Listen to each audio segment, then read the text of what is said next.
Subscribe now for all the latest and trending updates. क्या गौरव खन्ना के आते ही सुधांशु पांडे के लिए सेट पर बदलने लगी थी चीजें? अब बहुत जबरदस्त जवाब दिया है सीरियल में वनराज की भूमिका निभा चुके सुधांशु ने।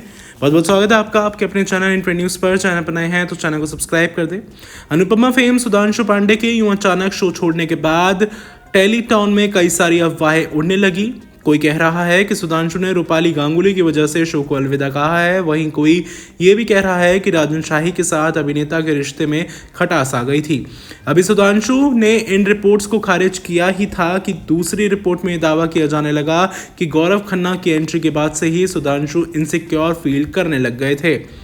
सुधांशु से हाल ही में जब सवाल किया गया ये वाला कि आपने अचानक ये फैसला क्यों लिया, तब सुधांशु ने कहा, देखिए कोई भी अचानक शो नहीं छोड़ सकता। पिछले कुछ समय से इस बारे में चर्चाएं चल रही थी। सच कहूँ तो मेरे दिमाग में मुझे लगने लगा था कि अब शो छोड़ने का समय आ गया है। सुधांशु ने आगे कहा कि इन 4 साल में मैंने इस शो को अपना बेस्ट दिया, वनराज शाह को अपना सब कुछ दिया, लेकिन अब मुझे कहीं ना कहीं लगने लगा था कि कुछ ज़्यादा बचा नहीं है करने को। मेरा व्यक्तिगत विकास रुक गया था, इसलिए मैंने शो छोड़ दिया।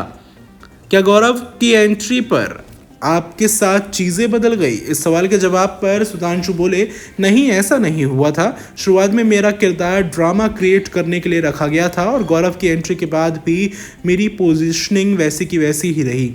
हाँ, उनके आने के बाद एक रोमांटिक एंगल ज़रूर आया, लेकिन शो को ऊंचाइयों पर ले जाने के लिए सिर्फ रोमांस की ज़रूरत थोड़ी पड़ती है, इसमें ड्रामा भी होना चाहिए। वनराज अनुपमा का एक बहुत मजबूत स्तंभ था और उसके साथ खिलवाड़ नहीं किया जा सकता था। खैर, उन्होंने तो इस खबर को खारिज कर दिया है। आपकी क्या राय है इस पर? हमें नीचे कमेंट सेक्शन के जरिए अपनी राय ज़रूर बताएं और इस तरह अपडेट्स के लिए चैनल को सब्सक्राइब कर दें। Subscribe now for all the latest and trending updates.